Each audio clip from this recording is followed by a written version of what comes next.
The other day I felt to go for a long walk along the beach at Oakura.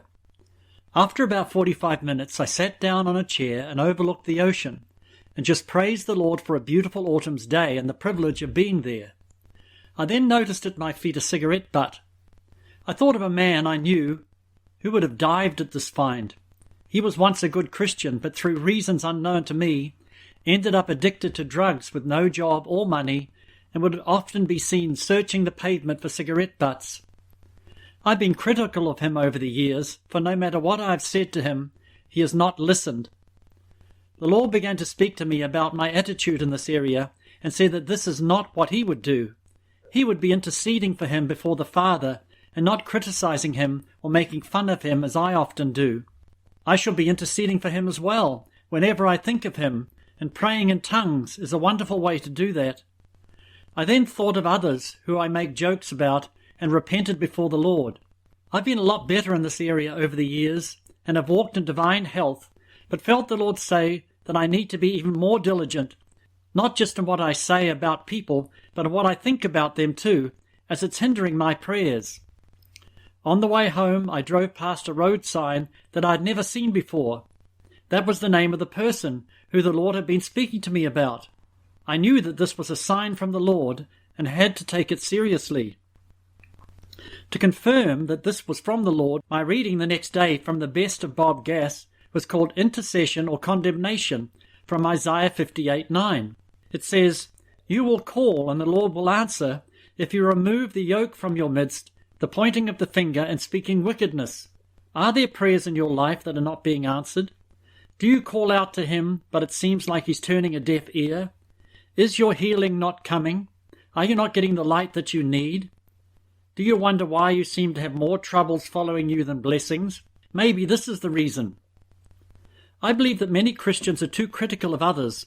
They think they have a mandate from the Lord to be God's policeman, pointing out the faults of the church, the government, the system, and everything else that's going wrong. Even this morning I saw a reel on my Facebook page criticizing Hillsong, Brian Houston, Bill Johnson, and everyone else they don't like.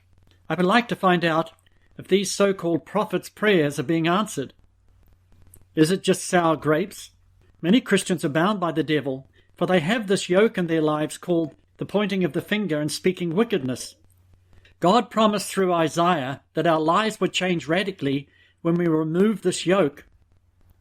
There are two ministries which go on continually before the throne of God.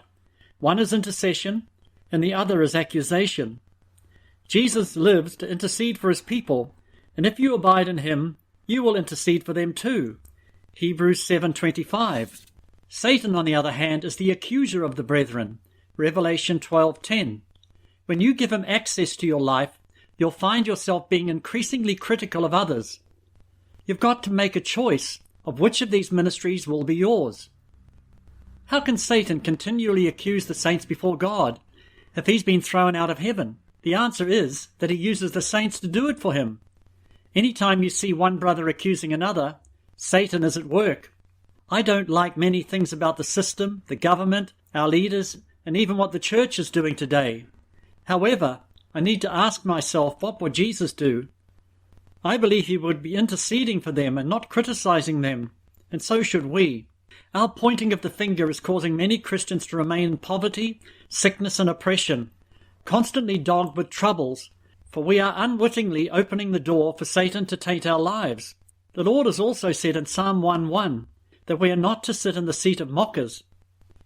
Oh, the joys of those who do not follow the advice of the wicked, or stand around with sinners, or join in with mockers. I find that I really need to watch myself when watching television reality shows, for I set myself up as a judge, criticizing and mocking people who don't come up to my standard. Instead of giving my penny's worth, I should be interceding for them. The question I want to ask you today is, intercession or accusation? Which ministry is yours? I can guarantee you that your life will change for the better if you think and speak more words of life.